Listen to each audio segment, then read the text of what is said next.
సకల రాజన్య కిరీట సంఘటిత మాణిక్య నీరాజిత చరణుడవైన రారాజు. నీవు రావడం సామాన్యం కాదు బాబా. ఏమిటి విశేషం? నీవు ఎరగనిదేమున్నది వాసుదేవా. కౌరవ పాండవులు తెనగు కాలము చేరువయ్యి మాకు అవ్వారికి కూడా ఎక్కుడగు పంథు సముద్రుడ జీవుగానా నీ చేరిక మాకు ఇరువురకు క్షేమము గూర్చడిదౌట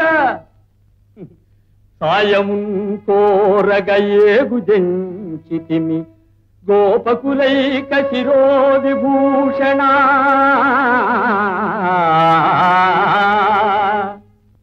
నీ సందర్శనానికి స్వయంగా ముందుగా నేను వచ్చాను. సమరంలో నాకు సహాయం చేయటం నీకు ధర్మం శ్రీకృష్ణ. యుక్తియుక్తంగానే అర్థించావు గురురాజా. కానీ ఆ ముందు వెనుకలలోనే ఉంది విశేషం.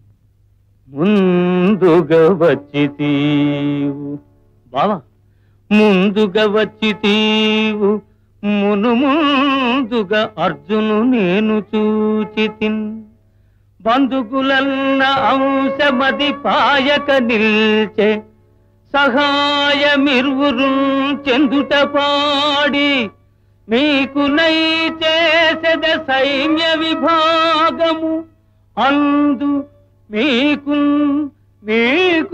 తగుదాని గైకొనుడు కోరుట బాలుని కొప్పు మున్నుగన్.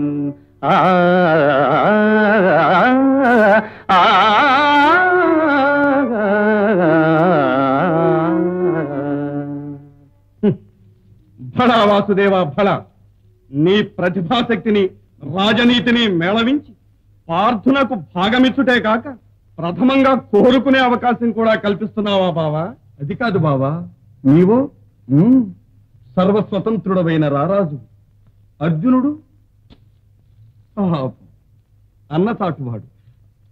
రేపు నా మీద ధర్మరాజు నెపం మోపితే అంతా మీ తమ్ముని అభీష్టానుసారమే జరిగింది, ఇందులో నా ప్రమేయం ఇసుమంత కూడా లేదని చెప్పటానికే ఇదిగో ఈ అవకాశం ఇస్తున్నాను. సమయానుకూలంగా సంభాషించటంలో నీకు నువ్వే సాటిపావా. అలాగే కాని అయితే వినండి. నా సరిజోదులైన యదువీరులు 10,000 మంది ఉన్నారు. వారందరూ ఒకవైపు, నేనొక్కడినే ఒకవైపు. వారు శక్తి వంచన లేకుండా యుద్ధం చేస్తారు. నేను ఆయుధం ధరించను, ఆహవం చెయ్యను. ఆప్తవాక్యంగా బుద్ధికి తోచిన హితోపదేశం చేస్తాను. ఇది నా సైన్య విభాగం. అయితే ఇక కోరుకోవచ్చునా బావా? అర్జున, కానీ బల విభాగంలోని బాగోగులు బాగా యోచించి మరీ కోరు.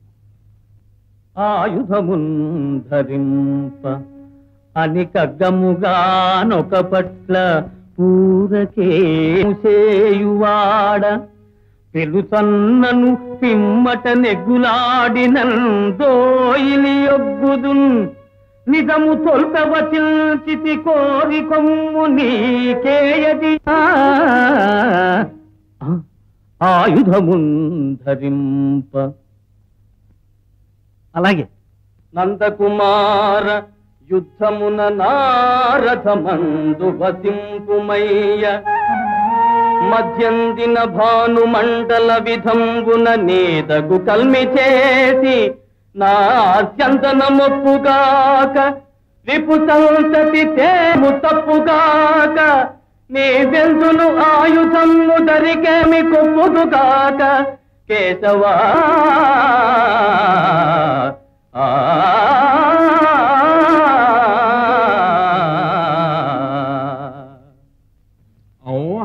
అర్జున, అన్నతాటు తమ్ముడవన్నందుకు బలగమంతా రారాజు పరం చేసి నన్ను ఒక్కణ్ణి గోపాలుణ్ణి ఎన్నుకున్నావు కదయ్యా.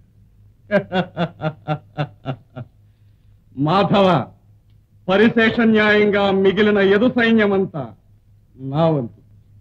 అంతేనా? అంతేగా మరి.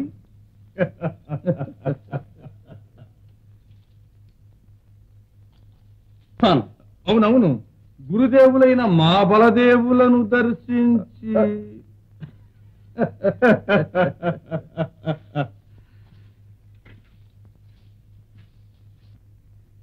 బావా, నీవు ఆయుధదారివై ఆహవరంగంలో దూకితే నీతో సరితూగగల ధీరులెవరున్నారు?